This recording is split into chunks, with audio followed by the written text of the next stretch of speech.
ವೀಕ್ಷಕರೇ, ನವದುರ್ಗೆಯರ ವೈಭವ ವಿಶೇಷ ಕಾರ್ಯಕ್ರಮಕ್ಕೆ ತಮ್ಮೆಲ್ಲರಿಗೂ ಪ್ರೀತಿಯ ಸ್ವಾಗತ. ನಾನು ಕಾವ್ಯ ಆಚಾರ್ಯ. ಇವತ್ತು ನವದುರ್ಗೆಯರ ವೈಭವ ವಿಶೇಷದಲ್ಲಿ 7ನೆಯ ದಿನ ನಾವು ಇರುವಂಥದ್ದು. ಈ ಒಂದು 7ನೆಯ ದಿನ ಯಾವ ದೇವಿಯನ್ನ ಆರಾಧನೆ ಮಾಡಬೇಕು, ಇನ್ನು ಯಾವ ರೀತಿ ಆರಾಧನೆಯನ್ನ ಮಾಡಬೇಕು, ಈ ಒಂದು ದಿನ ಯಾವ ರೀತಿಯ ಒಂದು ಮಹತ್ವವನ್ನ ಪಡೆದಿದೆ, ಈ ಬಗ್ಗೆ ತಿಳಿಸ್ಕೊಡೋದಕ್ಕೆ ಇವತ್ತು ನಮ್ಮ ಕಾರ್ಯಕ್ರಮದಲ್ಲಿ ಜ್ಯೋತಿಷಿಗಳು ಹಾಗೆ ಆಧ್ಯಾತ್ಮಿಕ ಚಿಂತಕರು ಆದಂತಹ ಶ್ರೀ ಲಕ್ಷ್ಮಿ ಅವರು ನಮ್ಮ ಜೊತೆ ಇದ್ದಾರೆ. ಹಾಗಾದ್ರೆ ಮತ್ತೆ ಆಗ್ತಡ ಬನ್ನಿ ಕಾರ್ಯಕ್ರಮವನ್ನ ಶುರು ಮಾಡ್ತಾ ಹೋಗೋಣ. ಅವರನ್ನ ಕಾರ್ಯಕ್ರಮಕ್ಕೆ ಬರಮಾಡಿಕೊಳ್ತಾ ನಮಸ್ತೆ ಮೇಡಮ್. ಆತ್ಮೀಯವಾದಂತಹ ಸ್ವಾಗತ, ಸುಸ್ವಾಗತ.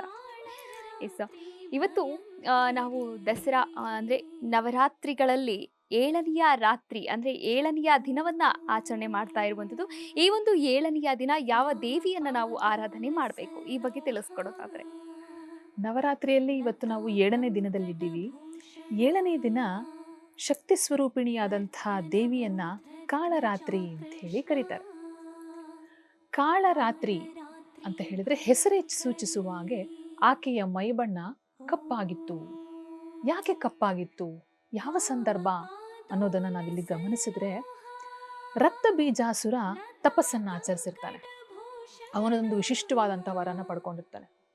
ನನ್ನ ರುಧಿರದ ಒಂದೊಂದು ಹನಿಯು ಎಲ್ಲೆಲ್ಲಿ ಬೀಳುತ್ತೆ ಅಲ್ಲೆಲ್ಲ ಒಬ್ಬೊಬ್ಬ ರಕ್ತ ಬೀಜಾಸುರ ಹುಟ್ಟಬೇಕು, ನನಗೆ ಅಂತ್ಯವಿರಬಾರ್ದು.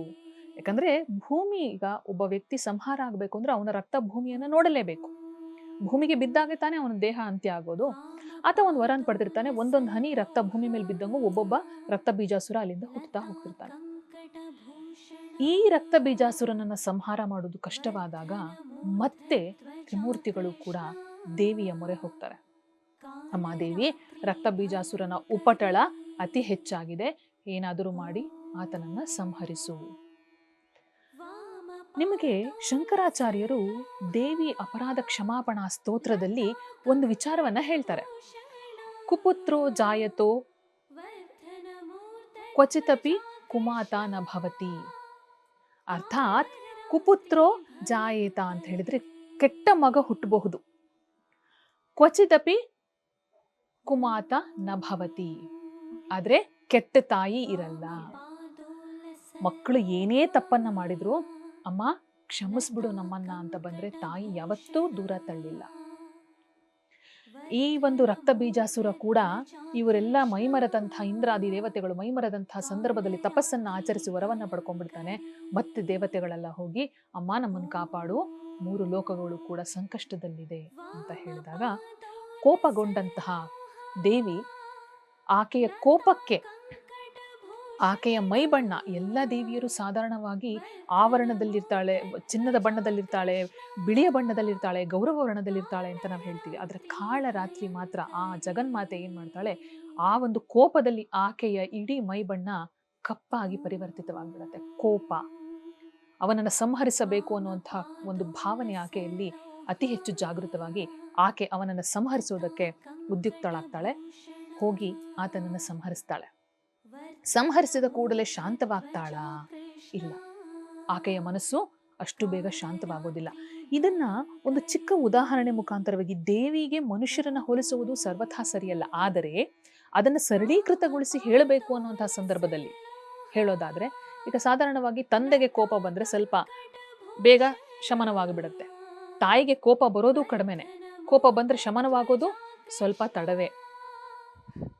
ಆ ತಾಯಿ ಕೋಪ ಬಂದ್ಬಿಟ್ರೆ ಯಾರೇ ನಮ್ಮನೆಯಲ್ಲಿ ನಮ್ಮ ತಾಯಂದ್ರಿಗೆ ಆದ್ರೂ ಕೂಡ ಅದೇ ರೀತಿಯಾಗಿ ಜಗನ್ಮಾತೆಗೆ ಕೋಪ ಬಂದು ರಕ್ತ ಬೀಜಾಸುರನನ್ನ ಸಂಹರಿಸಿದ ನಂತರ ಎಲ್ಲದನ್ನ ಸಂಹರಿಸ್ತಾ ರುದ್ರ ನರ್ತನವನ್ನ ಮಾಡಿಕೊಂಡು ಆಕೆ ಹೋಗ್ತಾ ಇರುವಂತಹ ಸಂದರ್ಭದಲ್ಲಿ ಆಕೆಯ ಒಂದೊಂದು ನರ್ತನದ ಒಂದೊಂದು ಹೆಜ್ಜೆಗಳಿಗೆ ಅಷ್ಟೂ ಲೋಕಗಳು ಕಂಪಿಸೋದಕ್ಕೆ ಶುರು ಮಾಡುತ್ತೆ. ಎಲ್ಲ ಚರಾಚರಾತ್ಮಕವಾದಂತಹ ಒಂದು ವಸ್ತುಗಳು ಕೂಡ ಅಲುಗಾಡೋದಕ್ಕೆ ಶುರುವಾಗುತ್ತೆ. ಜೀವ ಇರುವಂತಹ ವಸ್ತುಗಳೆಲ್ಲ ದಿಕ್ಕಾಪಾಲಾಗಿ ಓಡ್ತಾ ಇರ್ತವೆ. ನದಿ ಸರೋವರಗಳೆಲ್ಲ ಅಲ್ಲೋಲ ಕೊಲ್ಲೋಲ. ಸುನಾಮಿಗಿಂತ ಭಯಂಕರ, ನಾವು ನೋಡಿರ್ತಕ್ಕಂಥ ಭಯಂಕರದಲ್ಲಿ ಸುನಾಮಿಯೇ. ಬಟ್ ಆಕೆಯ ಒಂದೊಂದು ಹೆಜ್ಜೆಯು ಕೂಡ 3 ಲೋಕಗಳನ್ನು ಕೂಡ ಭಯಂಕರಗೊಳಿಸುವ ರೀತಿಯಲ್ಲಿರುತ್ತೆ. ಆಗ ಎಲ್ಲರೂ ಕೇಳಿ ಎಲ್ಲರೂ ಸೇರಿ ಪರಮೇಶ್ವರನನ್ನ ಪ್ರಾರ್ಥಿಸ್ತಾರೆ. ಪರಮೇಶ್ವರ, ಈಗ ನಮ್ಮ ಕೈಲಿ ಯಾರ ಕೈಲೂ ಇಲ್ಲಪ್ಪ ಇದನ್ನು ತಡೆಯೋದು, ನೀನೇ ಏನಾದರೂ ಒಂದನ್ನು ಮಾಡಬೇಕು. ನಮ್ಮಲ್ಲಿ ಒಂದು ಸಂಪ್ರದಾಯ ಇದೆ. ಎಷ್ಟೇ ನಾವು ಗಡಿಬಿಡಿಯಲ್ಲಿರಲಿ, ಎಂಥದ್ದೇ ಸಂದರ್ಭದಲ್ಲಿರಲಿ, ಯಾವುದೇ ಸನ್ನಿವೇಶದಲ್ಲಿರಲಿ, ಪತಿಯೇ ಪರಮೇಶ್ವರ ಅಂತ ನಂಬಿರುವಂತಹ ಒಂದು ಸನಾತನ ಸಂಸ್ಕೃತಿಯಲ್ಲಿ ಪತಿ ದೇವನಿಗೆ ಪಾದ ಸ್ಪರ್ಶವಾದರೆ ನಾವು ಮತ್ತೆ ವಾಪಸ್ ಬಂದು ಆತನನ್ನ ಕಣ್ಣಿಗೊತ್ಕೊಂಡು ಆತನ ಕಾಲಿಗೆ ನಮಸ್ಕರಿಸಿ ಹೋಗುವಂತಹ ಒಂದು ಸಂಪ್ರದಾಯ ನಮ್ಮಲ್ಲಿದೆ. ಪರಮೇಶ್ವರ ಯೋಚಿಸ್ತಾನೆ, ಏನ್ ಮಾಡಿದ್ರು, ಎಷ್ಟೇ ಸ್ತುತಿಸಿದ್ರು, ಭಕ್ತಾದಿಗಳೆಲ್ಲ ಸ್ತುತಿಸ್ತಾ ಇದ್ದಾರೆ, ಆಕೆ ಶಾಂತಳಾಗ್ಲಿ ಅಂತ ಹೇಳಿ, ಇಂದ್ರಾದಿ ದೇವತೆಗಳು ಅರ್ಚಿಸ್ತಾ ಇದ್ದಾರೆ, ಪುಷ್ಪ ಮಳೆಗರಿತಾ ಇದ್ದಾರೆ, ಯಾವುದಕ್ಕೂ ಆಕೆ ಸಮಾಧಾನವಾಗ್ತಾ ಇಲ್ಲ. ಆಕೆ ಒಂದೊಂದು ಹೆಜ್ಜೆ ಹೇಳಿದನಲ್ಲ, ಒಂದೊಂದು ಹೆಜ್ಜೆ ಕೂಡ 3 ಲೋಕಗಳನ್ನು ಕಂಪಿಸುವಾಗ ಮಾಡ್ತಾ ಇದೆ. ಪರಮೇಶ್ವರ ಒಂದು ನಿರ್ಧಾರವನ್ನು ಮಾಡ್ತಾನೆ, ಸರಿ ಆಯ್ತು, ಈಗ ದೇವಿಯನ್ನ ತಡಿಲಿಲ್ಲ ಅಂದ್ರೆ 3 ಲೋಕಗಳು ಕೂಡ ನಾಶವಾಗೋದ್ರಲ್ಲಿ ಯಾವುದೇ ಅನುಮಾನವಿಲ್ಲ ಅಂತ ಹೇಳಿ ಆಕೆ ಯಾರನ್ನೂ ನೋಡ್ತಾ ಇಲ್ಲ, ಯಾವುದಕ್ಕೂ ಕಿವಿ ಕೊಡ್ತಾ ಇಲ್ಲ, ಮುನ್ನುಗ್ತಾ ಇದ್ದಾಳೆ. ಪರಮೇಶ್ವರ ಬಂದು ಆಕೆಯ ಕಾಲ್ ಕೆಳಗಡೆಗೆ ಮಲಗಿಬಿಡ್ತಾನೆ. ಹೆಜ್ಜೆ ಇಡುವಂತಹ ಸಂದರ್ಭದಲ್ಲಿ ಆ ಕಾಳರಾತ್ರಿ ತಾಯಿ ಶಕ್ತಿ ಏನ್ ಮಾಡ್ತಾಳೆ, ಆತನ ವಕ್ಷಸ್ಥಳವನ್ನ, ಅಲ್ಲಿ ತನಕ ಆಕೆಗೆ ಎಚ್ಚರವಿರಲು ಅಷ್ಟು ಕ್ರೋಧಿತಳಾಗಿರ್ತಾಳೆ, ವಕ್ಷಸ್ಥಳವನ್ನ, ಎದೆಯ ಭಾಗವನ್ನ ಕಾಲಿನಿಂದ ಮೆಟ್ಟಿದ ನಂತರ, ಕಾಲಿನ ಸ್ಪರ್ಶವಾದ ನಂತರ ಆಕೆ ಎಚ್ಚರಭರಿತಳಾಗ್ಬಿಡ್ತಾಳೆ. ಓ, ಇದು ನನ್ನ ಪತಿಯ ದೇಹದ ಸ್ಪರ್ಶ, ಪತಿಯನ್ನ ನಾನು ಕಾಲಿನಿಂದ ಸ್ಪರ್ಶಿಸಿದ್ದೇನೆ ಅಂದಾಗ ಆಕೆ ಕ್ರೋಧವೆಲ್ಲ ಇಳಿದು ಶಾಂತಳಾಗಿ ಶಾಂತಮೂರ್ತಿಯಾಗ್ತಾಳೆ. ಇದು ಕಾಳರಾತ್ರಿಯ ಒಂದು ಸ್ವರೂಪ. ಯಾರೆಲ್ಲ ನವರಾತ್ರಿಯ ದಿನ ಕಾಳರಾತ್ರಿಯನ್ನ, ಆ ದೇವಿಯನ್ನ, ಆ ಶಕ್ತಿಯನ್ನ ಅರ್ಚನೆ ಮಾಡ್ತಾರೆ, ಇವತ್ತಿನ ದಿನ ನೀಲಿ ಬಣ್ಣವನ್ನ ಸೂಚಿಸುತ್ತೆ. ಹೆಂಗಳೆಯರು ಕುಪ್ಪಸದ ರವಿಕೆಯ ಕಣವನ್ನ ಕೊಡುವಾಗ ಆದಷ್ಟು ನೀಲಿ ಬಣ್ಣವಾಗಿರ್ತಕ್ಕಂಥ ಒಂದು ಕುಪ್ಪಸದ ಕಣವನ್ನ ಅಥವಾ ಬ್ಲೌಸ್ ಪೀಸ್ ಅನ್ನ, ಅಂದ್ರೆ ಕುಪ್ಪಸದ ಕಣ ಅಂದ್ರೆ ಇಂಗ್ಲಿಷ್ನಲ್ಲಿ ಬ್ಲೌಸ್ ಪೀಸ್, ಅದನ್ನ ಕೊಡಿ. ಶನಿಗ್ರಹವನ್ನ ಸೂಚಿಸುತ್ತೆ. ಶನಿಗ್ರಹ ನಮ್ಮ ಜೀವನದಲ್ಲಿ ಏನನ್ನ ಸೂಚಿಸುತ್ತೆ? ಶನಿಗ್ರಹ ನಮ್ಮ ಜೀವನದಲ್ಲಿ ನಮ್ಮ ದೊಡ್ಡ ಅಣ್ಣ ಅಥವಾ ಅಕ್ಕಂದಿರನ್ನ ಸೂಚಿಸುತ್ತೆ, ಮುಖ್ಯವಾಗಿ ಅಣ್ಣನನ್ನ ಸೂಚಿಸುತ್ತೆ. ಹಾಗಿದ್ರೆ ಅಣ್ಣ ಮತ್ತೆ ತಂದೆಯ ತಂದೆ ಇವರೆಲ್ಲರನ್ನ ಸೂಚಿಸ್ತಾನೆ. ನಿಮ್ಮ ಅಜ್ಜ ಅಂದ್ರೆ ತಂದೆಯ ತಂದೆ, ಅಣ್ಣ, ಇವರೆಲ್ಲರ ಆರೋಗ್ಯ ಚೆನ್ನಾಗಿರ್ಬೇಕು ಅಂತ ಹೇಳಿದ್ರೆ ಶನಿಗ್ರಹದ ಆಶೀರ್ವಾದ ಬೇಕು. ಅವರ ಜೊತೆ ನಿಮ್ಮ ಸಂಬಂಧ ಚೆನ್ನಾಗಿರ್ಬೇಕು ಅಂದ್ರೂ ಕೂಡ ಶನಿಗ್ರಹದ ಆಶೀರ್ವಾದ ಬೇಕು. ಯಾರೆಲ್ಲ ನವರಾತ್ರಿಯ ದಿನ ಕಾಳರಾತ್ರಿಯ ಆರಾಧನೆಯನ್ನ ಮಾಡ್ತಾರೆ, ಅವರಿಗೆ ಶನಿಗ್ರಹದಿಂದ ಆಗುವಂತಹ ಬಾಧೆಗಳೆಲ್ಲವೂ ಕೂಡ ನಿವಾರಣೆಯಾಗುತ್ತೆ. ಸುಪ್ರಸನ್ನನಾಗ್ತಾನೆ, ಒಳ್ಳೆ ಫಲಗಳನ್ನ ಕೊಡ್ತಾನೆ. ಮೂಳೆಗಳು ಸದೃಢವಾಗಬೇಕು ಅಂದ್ರೆ ಶನಿಯ ಕ್ರೂರ ದೃಷ್ಟಿ ಇರಬಾರದು. ಶನಿ ಸಾತ್ವಿಕನಾಗಿದ್ರೆ ಮೂಳೆಗಳು ಬಲವಾಗತ್ತೆ. ಹಾಗಾಗಿ ನಾವು ಕಾಳರಾತ್ರಿಯ ಆರಾಧನೆ ಮಾಡೋದ್ರಿಂದ ಸಾಕಷ್ಟು ಲಾಭಗಳನ್ನ ಪಡ್ಕೋಬಹುದು. ಇಹಲೋಕದಲ್ಲಿ ಕಾಮ್ಯಾರ್ಥವಾಗಿ ಏನೆಲ್ಲ ಲಾಭಗಳನ್ನು ಪಡ್ಕೋಬಹುದು ಅನ್ನೋದನ್ನ ನಾನು ನಿಮಗೆ ಹೇಳ್ತೀನಿ. ಬಟ್ ದೇವಿಯ ಆರಾಧನೆ ಮಾಡೋದ್ರಿಂದ ನಮಗೇನಾಗತ್ತೆ ಅಂತ ಹೇಳಿದ್ರೆ, ಒಂದು ಶನಿಗ್ರಹದ ಒಂದು ದೋಷಗಳೆಲ್ಲ ನಿವಾರಣೆ ಆಗತ್ತೆ. ನಮಗೆ ಮನಸ್ಸಿಗೆ ಸಂತೋಷವಾಗುವ ರೀತಿಯಲ್ಲಿ ನಾವು ಇರಬಹುದು. ಈ ದಿನ ವಿಶೇಷವಾದಂತಹ ನೈವೇದ್ಯ ಅಂದ್ರೆ ಅನ್ನಗಳು, ಯಾವುದೇ ರೀತಿಯಾದಂತಹ ಚಿತ್ರಾನ್ನವಿರಬಹುದು ಅಥವಾ ಪುಳಿಯೋಗರೆ ಇರಬಹುದು, ಈ ಕಲಸನ್ನುಗಳು ಏನೇನಿದೆ, ಕಲಸನ್ನಗಳು ಅವೆಲ್ಲವೂ ಕೂಡ ದೇವಿಗೆ ಪ್ರಿಯ. ಆ ಎಲ್ಲವನ್ನ ಸಾತ್ವಿಕ ರೀತಿಯಲ್ಲಿ ನಾವು ಅದನ್ನು ತಯಾರು ಮಾಡಿ ದೇವಿಗೆ ಅರ್ಪಣೆ ಮಾಡೋದ್ರಿಂದ ಕಾಳರಾತ್ರಿಯ ದೇವಿಯ ಒಂದು ಉತ್ತಮವಾದಂತಹ ಫಲವನ್ನ ನೀವೆಲ್ಲರೂ ಕೂಡ ಪಡಿಬಹುದಾಗಿದೆ. ಈಗ ಕಾಳರಾತ್ರಿ ದೇವಿಯ ಚಿತ್ರವನ್ನ ನಾವೀಗ ನೋಡ್ತಾ ಇದ್ದೀವಿ. ತೆರೆ ಮೇಲೆ ನೀವೆಲ್ಲರೂ ಕಾಣ್ತಾ ಇದ್ದೀರಾ ಆಕೆಯ ಚಿತ್ರವನ್ನ. ಆಕೆಯ ಮೈ ಬಣ್ಣ ಕಪ್ಪು ಬಣ್ಣ, ಗಾರ್ಧಬ ವಾಹನ ಅಂದ್ರೆ ಕತ್ತೆಯ ವಾಹನವನ್ನ, ಗಾರ್ಧಬ ವಾಹನಾರೂಢಳಾಗಿ ಆಕೆ ಹೊರಟಿದ್ದಾಳೆ. ಆಕೆಯನ್ನ ನೋಡಿದ್ರೆ, ಆಕೆಯ ಭಂಗಿಯನ್ನ ನೋಡಿದ್ರೆ ನಿಮಗೆ ಗೊತ್ತಾಗುತ್ತೆ ಸಂಹಾರಕ್ಕೆ ಹೊರಟಿದ್ದಾಳೆ ಅನ್ನುವಂತಹ ಸ್ಪಷ್ಟ ಕಲ್ಪನೆ ಆಕೆಯ ಚಿತ್ರದಿಂದನೇ, ಆಕೆಯ ಭಾವಚಿತ್ರದಿಂದಲೇ ನಮಗೆ ಗೊತ್ತಾಗುತ್ತೆ. ಸಹಜವಲ್ವೇನೋ? ಈಗ ನಾವು ಯಾರನ್ನಾದ್ರೂ ಒಂದು ಕಾರ್ಯಕ್ರಮಕ್ಕೆ, ಒಂದು ಮದುವೆ ಸಮಾರಂಭಕ್ಕೆ ಹೋಗುವಾಗ ಉತ್ತಮವಾದಂತಹ ವಸ್ತ್ರ ಧಾರಣೆ ಮಾಡ್ತೀವಿ, ಉತ್ತಮವಾದಂತಹ ಒಡವೆಗಳನ್ನ ಧರಿಸ್ತೀವಿ. ಆದ್ರೆ ಅಚಾನಕ್ಕಾಗಿ ಯಾರಿಗಾರು ಬೈಬೇಕು ಅಂದಾಗ ನಾವೆಲ್ಲೂ ಸಿದ್ಧವಾಗಿ ರೆಡಿಯಾಗಿ ಹೋಗಲ್ಲ ಅಲ್ವಾ? ಅದೇ ರೀತಿಯಾಗಿ ಏನಾಗುತ್ತೋ ಆಗ್ಲಿ ಅನ್ನೋ ರೀತಿ ಹೊರಟ ರೀತಿಯಲ್ಲಿ ಆ ಜಗನ್ಮಾತೆ ರಕ್ತ ಬೀಜಾಸುರನ ಸಂಹಾರಕ್ಕಾಗಿ ಆಕೆ ಹೊರಟಿದ್ದಾಳೆ. ಆಕೆಯ ಕೈಲಿರ್ತಕ್ಕಂಥ ಆಯುಧಗಳು, ಆಕೆ ಹೊರಟಿರುವಂತಹ ಭಂಗಿಯೇ ನಮಗೆ ಹೇಳ್ತಾ ಇದೆ, ಆಕೆ ರಕ್ತ ಬೀಜಾಸುರನ ಒಂದು ಸಂಹಾರಕ್ಕಾಗಿ ಹೊರಟವಳು. ಇನ್ನು ಸಾಧಾರಣವಾಗಿ ಮನುಷ್ಯ, ತ್ರಿಮೂರ್ತಿಗಳು ಕೂಡ ಯುದ್ಧವನ್ನ ಮಾಡುವಂತಹ ಸಂದರ್ಭದಲ್ಲಿ ಯಾಕೆ ಕಾಳರಾತ್ರಿಯನ್ನ ಕರೆದ್ರು ರಕ್ತ ಬೀಜಾಸುರನ ಸಂಹಾರಕ್ಕೆ ಅನ್ನೋದು ಇನ್ನು ಮತ್ತೊಂದು ವಿಶೇಷ. 3 ಜನ ತ್ರಿಮೂರ್ತಿಗಳು ಕೂಡ ಅವರು ಸಂಹಾರವನ್ನ ಮಾಡುವಾಗ ಕೆಲವಷ್ಟು ರೀತಿ ರಿವಾಜುಗಳು ಇದೆ. ಆದರೆ ಎಲ್ಲೇ ಆದರೂ ಶಕ್ತಿ ದೇವತೆಯ ಆಗಮನವಾಯಿತು ಅಂತ ಹೇಳಿದ್ರೆ ಆಕೆ ಎಷ್ಟು ಪ್ರೇಮಮಯಿಯೋ, ಎಷ್ಟು ಆಕೆ ಪ್ರೀತಿಸಬಲ್ಲಳು, ಅಷ್ಟೇ ಶಿಕ್ಷಿಸಬಲ್ಲಳು ಅನ್ನೋದನ್ನ ಈ ಶಕ್ತಿ ದೇವತೆಗಳು ನಮಗೆ ತೋರಿಸ್ಕೊಡ್ತಾರೆ. ತಪಸ್ಸನ್ನ ಆಚರಿಸಿದಾಗ ವರವನ್ನು ಕೊಡ್ತಕ್ಕಂತಹ ಅದೇ ಕೈಗಳು ಸಾಕಷ್ಟು ರಾಕ್ಷಸರನ್ನ ಸಂಹಾರ ಮಾಡಿದವೆ. ಆ ರಾಕ್ಷಸರನ್ನ ಸಂಹಾರ ಮಾಡುವಾಗೂ ಅಷ್ಟೇ ಆಕೆ ರಣರಂಗಕ್ಕೆ ಪ್ರವೇಶವನ್ನ ಮಾಡಿದಳು ಅಂದ ತಕ್ಷಣನೇ ಕ್ಷಣಾರ್ಧವೂ ಕೂಡ ನಿಲ್ಲಿಸದೆ ಎಲ್ಲರನ್ನ ಸಂಹಾರ ಮಾಡ್ಕೋತಾ ಆಕೆ ಮುನ್ನುಗ್ತಾಳೆ. ಸೊ ಇದು ಕಾಳರಾತ್ರಿಯ, ಬರೀ ಕಾಳರಾತ್ರಿ ಮಾತ್ರ ಅಲ್ಲ, ಇದು ಶಕ್ತಿ ದೇವತೆಯ ಆರಾಧನೆಯ ಒಂದು ಭಂಗಿ ಅಂತ ಹೇಳ್ಬೋದು, ಆರಾಧನೆಯ ಒಂದು ವಿಧಾನ ಅಂತ ಹೇಳ್ಬೋದು. ಶಕ್ತಿ ದೇವತೆಯ ಆರಾಧನೆಯಿಂದ ದುಷ್ಟರನ್ನ ಮಟ್ಟ ಹಾಕೋದಕ್ಕೆ ಸಾಧ್ಯವಿದೆ. ಈಗ ನೀವು ನೋಡಿರ್ಬೋದು, ಸಾಕಷ್ಟು ಭೈರವಿ ತಂತ್ರಗಳು ಅಂತ ಈಗ ಇತ್ತೀಚೆಗಷ್ಟೇ ಕೆಲವಷ್ಟು ವಿಚಾರಗಳೆಲ್ಲ ಬಂತು. ಭೈರವ ತಂತ್ರಕ್ಕಿಂತ ಭೈರವಿ ತಂತ್ರವೇ ಹೆಚ್ಚು ಯಾಕೆ ಪ್ರಾಧಾನ್ಯತೆ ಅಂತ ಹೇಳಿದ್ರೆ, ನೋಡಿ ಅದಕ್ಕೆ ಒಂದು ಮಾತು ಹೇಳ್ತಾರೆ, ಎಲ್ಲವೂ ಕೂಡ ತಾಯಿ ಆದಂಥವಳು ಕೆಟ್ಟ ಮಗ ಇದ್ರೂ ಕೂಡ ಜೀವನ ನಡೆಸ್ಬಿಡ್ಬೋದು. ಆದ್ರೆ ತಾಯಿ ಕುಪಿತಗೊಂಡು ಆಕೆ ಏನಾದ್ರೂ ಶಪಿಸಿದ್ರೆ ಜೀವನ ನಡೆಸೋದು ಅಸಂಭವ. ಅದನ್ನ ತೋರಿಸ್ತಕ್ಕಂಥವಳು ಈ ನೀಲರಾತ್ರಿ, ಈ ಕಾಳರಾತ್ರಿ ಅನ್ನುವಂತಹ ದೇವಿ. ಆಕೆಯ ವರ್ಣ ನೀಲಿ. ಕಾಳರಾತ್ರಿಯ ಒಂದು ಪೂಜೆಯನ್ನ ಮಾಡೋದ್ರಿಂದ ಶನಿಗ್ರಹದ ಪ್ರಭಾವ, ದುಷ್ಟ ಪ್ರಭಾವಗಳು, ಶನಿಗ್ರಹದ ಕೆಟ್ಟ ಪ್ರಭಾವಗಳು ಕಡಿಮೆಯಾಗಿ ಶನಿಗ್ರಹದ ಒಳ್ಳೆಯ ಪ್ರಭಾವಗಳು ಚೆನ್ನಾಗಾಗುತ್ತೆ. ಇನ್ನೊಂದು ಸೂಕ್ಷ್ಮತೆಯನ್ನು ಕೊಡ್ತೀನಿ. ಜಮೀನು ತೋಟ ಇರ್ತಕ್ಕಂಥವ್ರಿಗೆ ಶನಿಯ ಪ್ರಭಾವ ಹೆಚ್ಚಿಗೆ ಬೇಕಾಗತ್ತೆ. ಆತನ ಒಂದು ಒಳ್ಳೆಯ ಆಶೀರ್ವಾದ ಬೇಕಾಗತ್ತೆ. ಯಾಕಂದ್ರೆ ಅಲ್ಲಿ ಕೆಲಸ ಮಾಡೋದಕ್ಕೆ, ಅಲ್ಲಿ ಬೆಳೆ ಚೆನ್ನಾಗಿ ಬರೋದಕ್ಕೆ. ಯಾರೆಲ್ಲ ರೈತರಿದ್ದೀರಿ ಅವರೆಲ್ಲ ನೀವು ಕಾಳರಾತ್ರಿಯ ಆರಾಧನೆಯನ್ನ ನವರಾತ್ರಿಯ 7ನೇ ದಿನ ಮಾಡೋದ್ರಿಂದ. ಹಾಗಿದ್ರೆ ಹೇಗ್ ಮಾಡಬೇಕು? ನಮಗೇನು ಗೊತ್ತಿಲ್ಲ, ನಮಗೆ ಪೂಜೆ ವಿಧಿವಿಧಾನಗಳು ಗೊತ್ತಿಲ್ಲ. ನಿಮಗೆ ಯಾವ ಮಂತ್ರ ಗೊತ್ತೋ ಅದನ್ನ ಹೇಳಿ.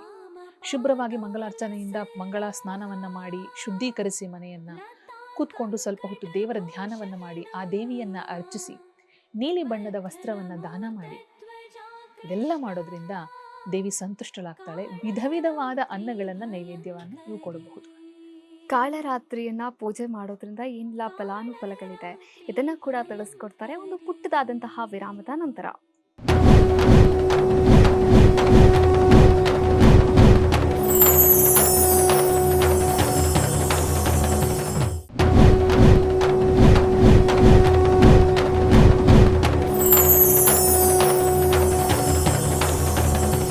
ವೀಕ್ಷಕರೇ, ನವದುರ್ಗೆಯರ ವೈಭವ ವಿಶೇಷ ಕಾರ್ಯಕ್ರಮಕ್ಕೆ ಮತ್ತೊಮ್ಮೆ ತಮ್ಮೆಲ್ಲರಿಗೂ ಪ್ರೀತಿಯ ಸ್ವಾಗತ. ಇನ್ನು ನವದುರ್ಗೆಯರ ವೈಭವ ಕಾರ್ಯಕ್ರಮದಲ್ಲಿ ಇಂದು 7ನೆಯ ದಿನ. ಈ ಒಂದು 7ನೆಯ ದಿನದ ಒಂದು ಮಹತ್ವವನ್ನು ಶ್ರೀ ಲಕ್ಷ್ಮಿಯವರು ತುಂಬ ಚೆನ್ನಾಗಿ ತಿಳಿಸ್ಕೊಡ್ತಾ ಇದ್ದಾರೆ. ಹಾಗೆ ಇವತ್ತು ಅಂದರೆ ಈ ಒಂದು ಕಾಳರಾತ್ರಿಯ ಪೂಜೆಯನ್ನು ಮಾಡೋದ್ರಿಂದ ಯಾವೆಲ್ಲ ಫಲಾನುಫಲಗಳು ಲಭಿಸುತ್ತೆ ಈ ಬಗ್ಗೆ ತಿಳಿಸ್ಕೊಡೋದಾದ್ರೆ. ಉತ್ತಮವಾದಂತಹ ಒಂದು ಪ್ರಶ್ನೆಯನ್ನು ಕೇಳಿದ್ರಿ. ಕಾಳರಾತ್ರಿಯ ಆರಾಧನೆಯಿಂದ ಸಹಸ್ರಾರ ಚಕ್ರ ಉದ್ದೀಪನಗೊಳ್ಳುತ್ತೆ. ಯಾಕದು ಉದ್ದೀಪನಗೊಳ್ಬೇಕು? ನಾನು ಹೇಳಿದ್ನಲ್ಲ, ಈ ರೀತಿಯಾದಂಥ ಚಕ್ರಗಳು ಉದ್ದೀಪನಗೊಳ್ಳೋದಕ್ಕೆ ನೀವು ಸಾಕಷ್ಟು ವರ್ಷಗಳ ಕಾಲ ತಪಸ್ಸು ಆಚರಿಸಬೇಕಾಗತ್ತೆ. ಅದಕ್ಕೆ ನಮ್ಮ ಹಿರಿಯರು ಏನು ಮಾಡಿದ್ರು, ನವರಾತ್ರಿಗಳಲ್ಲಿ ಈ ರೀತಿಯಾದಂತಹ ದೇವತೆಗಳನ್ನ ಪೂಜೆ ಮಾಡೋದ್ರಿಂದ ಸುಲಭವಾಗಿ, ನಿಮಗೆ ಆಂಗ್ಲ ಭಾಷೆಯಲ್ಲಿ ಹೇಳಬೇಕು ಅಂದರೆ, ಇಂಗ್ಲೀಷಲ್ಲಿ ಹೇಳಬೇಕು ಅಂದ್ರೆ ಶಾರ್ಟ್ಕಟ್. ಓಕೆನಾ? ಹೇಗೆ ನಾವು ಟ್ರಾಫಿಕ್ನೆಲ್ಲ ಬೆಂಗಳೂರಲ್ಲಿ ಇದು ಮಾಡ್ಕೊಂಡು ಅವಾಯ್ಡ್ ಮಾಡ್ಕೊಂಡು ಓಡಾಡ್ತೀವಲ್ಲ, ಅದೇ ರೀತಿಯಾಗಿ ಶಾರ್ಟ್ ಕಟ್ ಆಗಿ ನೀವು ಹೇಗೆ ನಿಮ್ಮ ಸಿದ್ಧಿಯನ್ನ ಪಡೆಯೋದು ಅನ್ನೋದಕ್ಕೆ ನವರಾತ್ರಿನ ನಾವು ಉದಾಹರಣೆಗೆ ಧಾರಾಳವಾಗಿ ತಗೋಬಹುದು. ಇದರಿಂದ ಸಾಕಷ್ಟು ಆಧ್ಯಾತ್ಮಿಕವಾದಂತಹ ಲಾಭಗಳು ನಮಗಿದೆ. ಸಹಸ್ರಾರ ಚಕ್ರ ಉದ್ದೀಪನಗೊಳ್ಳೋದ್ರಿಂದ ಭೂತ, ಪ್ರೇತ, ಪಿಶಾಚಾದಿಯಾದಂತಹ ನಕಾರಾತ್ಮಕ ಶಕ್ತಿಗಳಿಂದ ನಮಗೆ ಬಿಡುಗಡೆ ಆಗುತ್ತೆ. ಹಾಗಿದ್ರೆ ನಿಜವಾಗ್ಲೂ ಭೂತ ಪ್ರೇತಗಳಿದೆಯಾ ಅನ್ನುವಂಥ ಪ್ರಶ್ನೆ ಬರುತ್ತೆ. ಸಹಜ. ಭೂತ ಪ್ರೇತಗಳು ಅಂದ್ರೆ ಏನು ಅಂದ್ರೆ ನಕಾರಾತ್ಮಕವಾದಂತಹ ಶಕ್ತಿಗಳು. ಓಕೆ. ಭಯ, ನಾನು ಈ ಕೆಲಸ ಮಾಡಬಲ್ಲೆನಾ, ಯಾರೋ ನನಗೆ ಕೆಟ್ಟದ್ದನ್ನ ಮಾಡ್ತಾರೆ ಅನ್ನುವಂತಹ ಭಯವೇ ನಕಾರಾತ್ಮಕವಾದಂತಹ ಶಕ್ತಿ. ಅಗೋಚರವಾದಂತಹ ಶಕ್ತಿಗಳು ಸಾಕಷ್ಟು ಇದೆ ಭೂಮಿಯಲ್ಲಿ. ಈ ನನಗೆ ನಿಮಗೆ ಗೊತ್ತಿಲ್ಲದೆ ಇರುವಂತಹ ವಿದ್ಯೆಗಳು ಇರಬಾರ್ದು ಅಥವಾ ಅಸತ್ಯಗಳು ಇರಬಾರ್ದು ಅನ್ನುವಂಥದ್ದೇನಿಲ್ಲ. ಆ ನಕಾರಾತ್ಮಕವಾದಂತಹ ಶಕ್ತಿಗಳನ್ನೆಲ್ಲ ಹೋಗಲಾಡಿಸಿ ನಮ್ಮ ಸಾಧನೆಗೆ ದಾರಿ ಮಾಡಿಕೊಡ್ತಕ್ಕಂಥವಳು ಈ ಕಾಳರಾತ್ರಿ. ಹಾಗಿದ್ರೆ ಈ ಕಾಳರಾತ್ರಿ ಆರಾಧನೆಯಿಂದ ಏನಾಗತ್ತೆ? ಈಗ ರಕ್ತಬೀಜಾಸುರ ಅನ್ನುವಂಥವನು ಒಬ್ಬ ವಿಘ್ನನಾಗಿ ಅಲ್ಲಿ ನಿಂತಿದ್ದ. ಆ ವಿಘ್ನವನ್ನ ದೂರ ಮಾಡಿದ್ಲು. ಅಲ್ಲಿಗೆ ನಮ್ಮ ಜೀವನದಲ್ಲಿ ರಕ್ತಬೀಜಾಸುರನ ರೀತಿಯಲ್ಲಿ ಬರುವಂತಹ ವಿಘ್ನಗಳು, ನಿಜವಾದ ಅರ್ಥದಲ್ಲಿ ರಕ್ತಬೀಜಾಸುರನ ರೀತಿಯಲ್ಲೇ ಸಮಸ್ಯೆಗಳು ಬರೋದು. ಒಂದು ಸಮಸ್ಯೆ ಆಯಿತು, ಮತ್ತೊಂದು ಸಮಸ್ಯೆ, ಅದೆಲ್ಲರ ಜೀವನದಲ್ಲೂ ಸಹಜವಲ್ವಾ? ಆ ಸಮಸ್ಯೆಗಳಿಂದ ನಾವು ಮುಕ್ತಿ ಪಡೆಯೋದು ಯಾವಾಗ, ಹೇಗೆ ಅಂದರೆ ಕಾಳರಾತ್ರಿಯ ಆರಾಧನೆಯಿಂದ. ಆಗ ಸಹಸ್ರಾರ ಚಕ್ರ ಏನಾಗುತ್ತೆ, ಉದ್ದೀಪನಗೊಳ್ಳುತ್ತೆ. ಅದರಿಂದ ನಮ್ಮಲ್ಲಿರುವಂತಹ ನಕಾರಾತ್ಮಕವಾದಂತಹ ಆಲೋಚನೆಗಳು, ಆ ವಿಚಾರಗಳು ಎಲ್ಲವೂ ದೂರವಾಗಿ ನಾವು ವಿಘ್ನಗಳಿಂದ ದೂರ ಉಳಿದು ಪುಣ್ಯಲೋಕ ಪ್ರಾಪ್ತಿಯಾಗುತ್ತೆ. ಪುಣ್ಯಲೋಕ ಅಂತ ಹೇಳಿದ್ರೆ ಏನು? ಹಾಗಿದ್ರೆ ನಾವು ಸತ್ತ ನಂತರ ಸಿಗ್ತಕ್ಕಂಥದ್ದ ಪುಣ್ಯಲೋಕ? ಹೌದು. ಹಾಗಿದ್ರೆ ಮುಂದೆ ಸತ್ತ ನಂತರ ಸಿಗೋದಕ್ಕೆ ನಾವಿವಾಗ ಯಾಕೆ ಪೂಜೆ ಮಾಡಬೇಕು? ಇವಾಗಲೂ ಕೂಡ ನಮಗೆ ನೆಮ್ಮದಿಯ ಅವಶ್ಯಕತೆ ಇದೆ. ಪುಣ್ಯಲೋಕ ಅಂತ ಹೇಳಿದ್ರೆ ಏನು? ನೆಮ್ಮದಿಯಾಗಿರುವಂತಹ ಜೀವನ, ವಿಘ್ನಗಳೆಲ್ಲ ವಿಘ್ನಗಳನ್ನೆಲ್ಲ ಹೋಗಲಾಡಿಸಿ ನೆಮ್ಮದಿಯಾಗಿರುವಂತಹ ಜೀವನವನ್ನ ಕಾಳರಾತ್ರಿ ನಮಗೆ ಆ ಜಗನ್ಮಾತೆ ಕೊಡ್ತಾಳೆ, ಸಹಸ್ರಾರ ಚಕ್ರವನ್ನ ಉದ್ದೀಪನಗೊಳಿಸೋದ್ರ ಮುಖಾಂತರ. ಹಾಗಾಗಿ ನಾವು ಕಾಳರಾತ್ರಿಯ ಆರಾಧನೆಯನ್ನ ಮಾಡಬೇಕು. ಇನ್ನು ಈ ಕಾಳರಾತ್ರಿಯಲ್ಲಿ ಚಕ್ರದ ಉದ್ದೀಪನದ ಬಗ್ಗೆ ಮಾಹಿತಿಯನ್ನ ತಿಳಿಸ್ಕೊಟ್ರಿ. ಇದೀಗ ಶಕ್ತಿ ಪೀಠಗಳ ಬಗ್ಗೆ ತಿಳಿಸ್ಕೊಡೋದಾದ್ರೆ? ಈಗ ನಾವು 7 ದಿನನೂ ಕೂಡ ಸಾಕಷ್ಟು ಶಕ್ತಿ ಪೀಠಗಳ ಬಗ್ಗೆ ಮಾತನಾಡಿದ್ದೀವಿ. ಶೃಂಗೇರಿಯಿಂದ ಹಿಡಿದು ಸಾಕಷ್ಟು ಶಕ್ತಿ ಪೀಠಗಳ ಬಗ್ಗೆ ಒಂದೊಂದು ದಿನವೂ ಕೂಡ ನಿಜವಾಗ್ಲೂ ಈ ಚಾನಲಲ್ಲಿ ಬರ್ತಾ ಇರುವಂತಹ ಕಾರ್ಯಕ್ರಮದಿಂದ ವೀಕ್ಷಕರು ಸಾಕಷ್ಟು ಮಾಹಿತಿಯನ್ನ ಕಲೆ ಹಾಕೋತಾ ಇದ್ದಾರೆ ಅಂತ ನಾನು ಭಾವಿಸ್ತೀನಿ.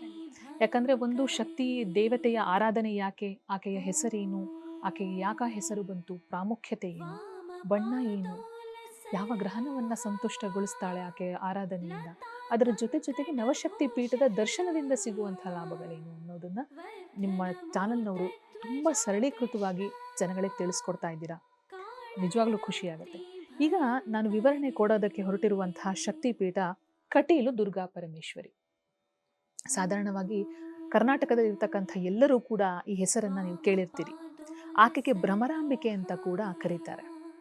ಹಾಗಿದ್ರೆ ಈ ಕಟೀಲು ದುರ್ಗಾ ಪರಮೇಶ್ವರಿಯ ಆ ಒಂದು ಶಕ್ತಿ ಪೀಠದ ಇತಿಹಾಸ ಏನು, ಐತಿಹ್ಯ ಏನು ಅನ್ನೋದನ್ನ ನೋಡೋದಕ್ಕೆ ಹೋದ್ರೆ, ದುರ್ಗಾದೇವಿ ಶುಂಭ ಮತ್ತೆ ನಿಶುಂಭ ಅನ್ನುವಂತಹ ರಾಕ್ಷಸರನ್ನ ಸಂಹಾರ ಮಾಡಕ್ಕೆ ಹೊರಡ್ತಾರೆ. ಆ ರಾಕ್ಷಸರನ್ನ ಸಂಹಾರ ಮಾಡುವಾಗ ಅವರಿಬ್ಬರು ಸಂಹಾರ ಆಗಿ ಹೋಗ್ತಾರೆ. ಅವರಿಗೆ ಒಬ್ಬ ಮಂತ್ರಿ ಇರ್ತಾನೆ, ಅವನು ಅರುಣಾಸುರ. ದೇವಿಯ ಉಗ್ರ ರೂಪವನ್ನ, ಉಗ್ರ ನರ್ತನವನ್ನ ನೋಡಿದಂತಹ ಆತ ಶುಂಭ ನಿಶುಂಭರ ಸಂಹಾರ ಆಗುವಂತಹ ಸಂದರ್ಭದಲ್ಲಿ ಹೆದರಿ ರಣರಂಗವನ್ನ ಬಿಟ್ಟು ಓಡ್ ಹೋಗ್ಬಿಡ್ತಾನೆ. ಅರುಣಾಸುರ ನಂತರದಲ್ಲಿ ಏನ್ ಮಾಡ್ತಾನೆ, ಅವನು ಅಸುರರಿಗೆ ಪ್ರಮುಖನಾಗಿ, ಅಸುರರಿಗೆ ದೊರೆಯಾಗಿ ಆತ ತಪಸ್ಸನ್ನ ಆಚರಿಸ್ತಾನೆ. ಆ ಅಸುರ ಗುಂಪಿಗೆಲ್ಲ, ಅಸುರ ಗಣಕ್ಕೆಲ್ಲ, ಈ ಶುಂಭ ನಿಶುಂಭರ ಹತ್ಯೆ ನಂತರ ಅಸುರ ಗಣಗಳು ಉಳಿದಿರ್ತಾವಲ್ಲ, ಅಳಿದು ಉಳಿದಂತಹ ಒಂದಿಷ್ಟು ಅಸುರರಿರ್ತಾರಲ್ಲ, ಅವರೆಲ್ಲರ ನೇತೃತ್ವವನ್ನ ಈ ಅರುಣಾಸುರ ತೆಗೆದುಕೊಳ್ತಾನೆ. ಅರುಣಾಸುರ ತೆಗೆದುಕೊಂಡು ತಪಸ್ಸನ್ನ ಆಚರಿಸಿ ಮತ್ತೆ ಎಲ್ಲ ರಾಕ್ಷಸರ ರೀತಿಯಲ್ಲಿ ಅವನು ತೊಂದರೆಯನ್ನು ಕೊಡೋದಕ್ಕೆ ಶುರು ಮಾಡ್ತಾನೆ 3 ಲೋಕಗಳಿಗೂ. ಈ ರಾಕ್ಷಸರದ್ದು ಒಂದು, ನಮ್ಮ ಧರ್ಮದಲ್ಲಿ ಒಂದು ವಿಶಿಷ್ಟತೆ ಹೇಳ್ತಾರೆ. ಏನು ಅಂದ್ರೆ, ಭೂಲೋಕ ಮತ್ತೆ ಪಾತಾಳ ಲೋಕ ದೇವತೆಗಳ ಅಧೀನ, ದೇವತೆಗಳು ಮಂತ್ರಗಳ ಅಧೀನ ಅಂತ.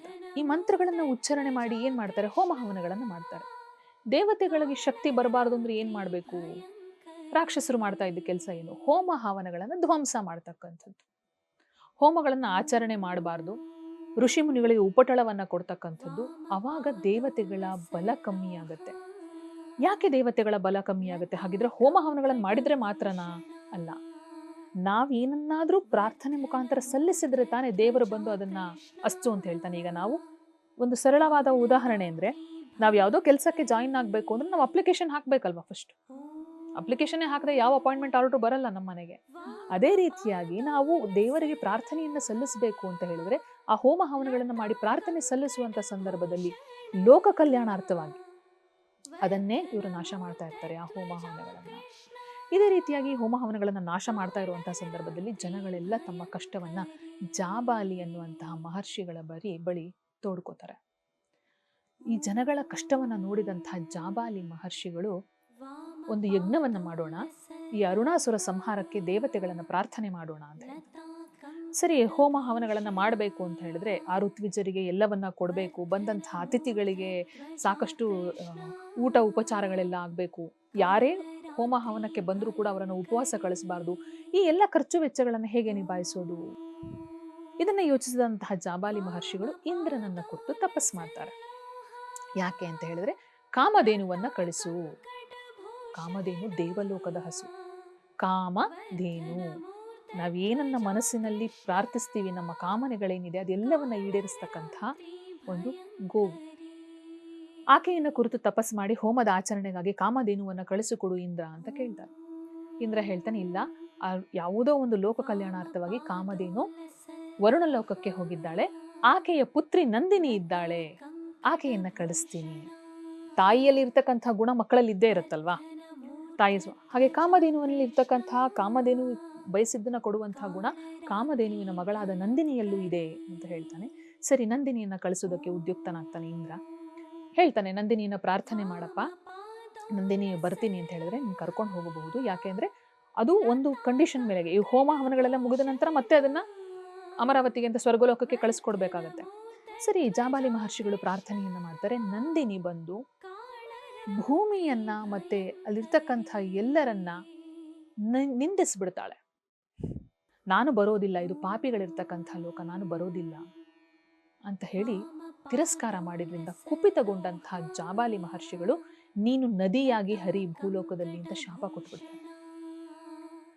ಈ ಶಾಪದಿಂದ ಕಂಗೆಟ್ಟಂತಹ ನಂದಿನಿ ಮತ್ತೆ ಪ್ರಾರ್ಥಿಸೋಕೆ ಶುರು ಮಾಡ್ತಾಳೆ. ಏನ್ ಮಾಡ್ಬೇಕು ಅಂತ ಅವಾಗೆಲ್ಲ ಬಂದು ಹೇಳ್ತಾರೆ, 3 ತ್ರಿಮೂರ್ತಿಗಳು ಬ್ರಹ್ಮ ವಿಷ್ಣು ಮಹೇಶ್ವರರು, ನೋಡಮ್ಮ, ಋಷಿಯ ಮಾತು ನಡೆದೇ ತೀರ್ಬೇಕು, ಆದ್ರೆ ಒಂದು ಉಪಾಯವನ್ನು ನಾವು ಕೊಡಬಲ್ಲೆವು, ಜಗನ್ಮಾತೆಯನ್ನ ಪ್ರಾರ್ಥಿಸು.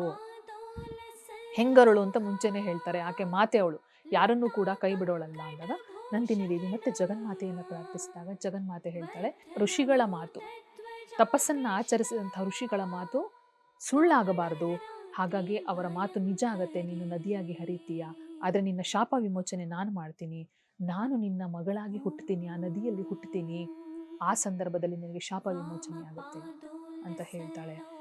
ಇದರಿಂದ ನಂದಿನಿ ಸಂತುಷ್ಟಳಾಗಿ ನದಿಯಾಗಿ ಹರಿಯೋದಕ್ಕೆ ಶುರು ಮಾಡ್ತಾಳೆ. ಇತ್ತ ಕಡೆ ಅರುಣಾಸುರನ ಉಪಟಳ ಮೇರೆ ಮೀರೋದಕ್ಕೆ ಶುರುವಾಗುತ್ತೆ. ಅರುಣಾಸುರ ಏನ್ ಮಾಡ್ತಾನೆ, ತಪಸ್ಸನ್ನ ಆಚರಿಸಿ ಎಲ್ಲ ರೀತಿಯಾದಂತಹ ಒಂದು ಪ್ರಾರ್ಥನೆಯನ್ನ ಕೇಳ್ಕೊತಾನೆ. ನನಗೆ ಹೆಣ್ಣಿನಿಂದ ಸಾವು ಬರಬಾರದು, ನನಗೆ ಪುರುಷನಿಂದ ಸಾವು ಬರಬಾರದು, ಅಸ್ತ್ರದಿಂದ ಶಸ್ತ್ರದಿಂದ ಎಲ್ಲ ಕೇಳ್ಕೊತಾನೆ. ಆದ್ರೆ ನನಗೆ ಕೀಟದಿಂದ ಸಾವು ಬರಬಾರದು ಅಂತ ಕೇಳ್ಕೊಳ್ಳಲ್ಲ, ಕೀಟದಿಂದ ಬರಬಾರದು ಅಂತ ಕೇಳ್ಕೊಳ್ಳಲ್ಲ. ಅಸ್ತು ಅಂತ ಹೇಳಿ ಆಗತ್ತೆ, ಈತನ ಉಪಟಳ ಜಾಸ್ತಿ ಆಗತ್ತೆ. ಯಾರು ಬರ್ತಾರೆ ನನಗೆ? ಶುಂಭ ನಿಶುಂಭರನ್ನ ಕೊಂದಿದ್ದು ಹೆಣ್ಣು ತಾನೆ, ನಂಗೇನ್ ಹೆಣ್ಣಿಂದ ಸಾವಿಲ್ಲ, ತ್ರಿಮೂರ್ತಿಗಳಿಂದಲೂ ನಂಗೇನ್ ಸಾವಿಲ್ಲ ಅಂತ. ಆಗ ಇವನು ಉಪಟಳ ಜಾಸ್ತಿ ಆದಾಗ ದೇವಿ ಬರ್ತಾಳೆ. ಇವನು ದೇವಿ ವಿರುದ್ಧನೇ ಯುದ್ಧ ಮಾಡೋದಕ್ಕೆ ಹೋಗ್ತಾನೆ. ಆಗ ದೇವಿ ಏನ್ ಮಾಡ್ತಾಳೆ, ಒಂದು ಬಂಡೆಯೊಳಗಡೆ ಹೋಗಿ ಸೇರ್ಕೋತಾಳೆ. ಅಹಂಕಾರದಿಂದ ಅಂಧನಾದಂತಹ ಅರುಣಾಸುರ ಬಂಡೆಯನ್ನ ಕತ್ತಿಯಿಂದ ಛಿದ್ರ ಮಾಡ್ತಾನೆ.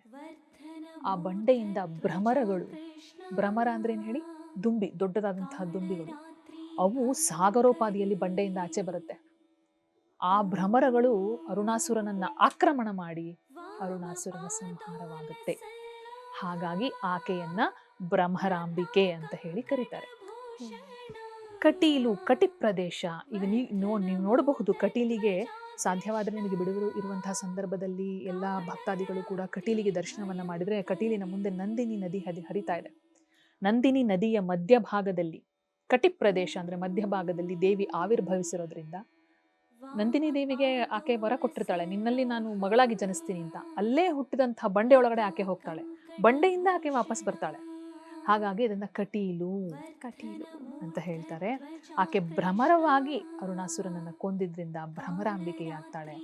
ಈ ರೀತಿಯಾಗಿ ಕಟೀಲು ದುರ್ಗಾ ಪರಮೇಶ್ವರಿಯ ಇತಿಹಾಸವಿದೆ. ಸಮಯ ಸಿಕ್ಕಾಗ, ಬಿಡುವಿದ್ದಾಗ ಕಟೀಲಿಗೆ ಹೋಗಿ ಆಕೆಯ ಆಶೀರ್ವಾದವನ್ನ ಪಡೆದು ಎಲ್ಲ ವಿಘ್ನಗಳಿಂದ ನಮ್ಮನ್ನು ನಾವು, ವಿಘ್ನಗಳಿಂದ ಎಲ್ಲವನ್ನ ಹೋಗಲಾಡಿಸಿಕೊಂಡು ವಿಘ್ನಗಳಿಲ್ಲದೆ ಇರೋ ರೀತಿಯಲ್ಲಿ ನಾವು ಅದ್ಭುತವಾದಂತಹ ಜೀವನವನ್ನ ಮಾಡಬೇಕು, ಪುಣ್ಯಲೋಕ ಪ್ರಾಪ್ತಿಯಾಗಬೇಕು ಅಂತ ಹೇಳಿದ್ರೆ ನಮಗೆ ಕಟೀಲಿನ ದುರ್ಗಾ ಪರಮೇಶ್ವರಿಯ ಆಶೀರ್ವಾದ ಅಗತ್ಯ. ನವರಾತ್ರಿಯಲ್ಲಿ ಕಾಳರಾತ್ರಿಯ ಆರಾಧನೆ ಅತಿ ಶ್ರೇಷ್ಠ. ಇನ್ನು ಕಾಳರಾತ್ರಿಯ ಒಂದು ವಿಶೇಷತೆಯ ಬಗ್ಗೆ ತಿಳಿಸ್ಕೊಟ್ರೆ, ಹಾಗೆ ಈ ಒಂದು ದೇವಿಗೆ ಯಾವ ನೈವೇದ್ಯವನ್ನ ಅರ್ಪಣೆ ಮಾಡಬೇಕು ಈ ಬಗ್ಗೆ ಹೇಳೋದಾದ್ರೆ? ಕಾಳರಾತ್ರಿಗೆ ನಾನು ನಿಮಗೆ ಹೇಳಿದೆ, ಕಾಳರಾತ್ರಿ ದೇವಿಗೆ ಎಲ್ಲ ರೀತಿಯಾದಂತಹ ಬಗೆಯಾದಂತಹ ಅನ್ನಗಳು, ಅಂದ್ರೆ ಕಲಸನ್ನ ಅಂತ ಹೇಳ್ತಾರೆ. ನೀವು ಹಿಂದಿನ ಪುರಾಣಗಳನ್ನ ನೀವು ಓದ್ತಾ ಹೋದ್ರೆ, ಇತಿಹಾಸ ಅಥವಾ ಪುರಾಣಗಳನ್ನು ಓದ್ತಾ ಹೋದರೆ ಅಲ್ಲಿ ಕಲಸನ್ನಗಳು, ಬಾಕುಳಿ ಬಾತುಗಳು ಅಂತೆಲ್ಲ ಬರ್ತಾ ಹೋಗುತ್ತೆ, ಸಿಹಿಗಳು, ಪೇಣಿ.